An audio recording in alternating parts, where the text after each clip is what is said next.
जाती गइल ओठे पूरा ललैया गइल नाम के जवान भइला राजा दियारी कहिया हो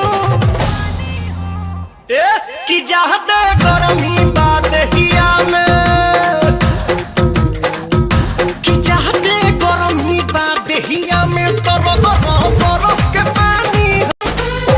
अपना करे जा जैसे राखब संभाल के दे दाना दिल ओढ़नी से निकाल के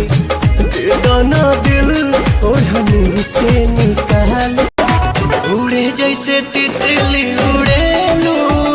निक लागे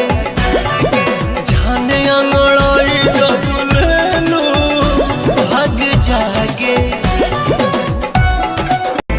ताकदा हमरी ओर जानी करा इग्नोर दिल धड़काता बहुत जोर से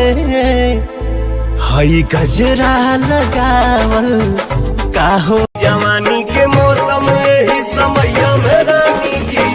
महाजा हमारे चला चल के संगे मकैया में रानी जी महाजा हमारे चला चल के संगे मकैया में रानी। अरे बरखा बरसे चाहे बम बरसे देखे खातिर कहारा के मन तरसे कब छुट्टी नहीं होती जानू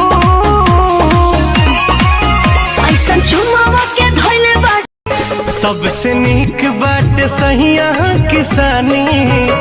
खुशी बाटे रउआ घरवे में बहनी मुहारो कमैला के जीवा के शुक्रिया बा ओह भगवान के जे बनवले सुघर हमरा जान के हो शुक्रिया बा।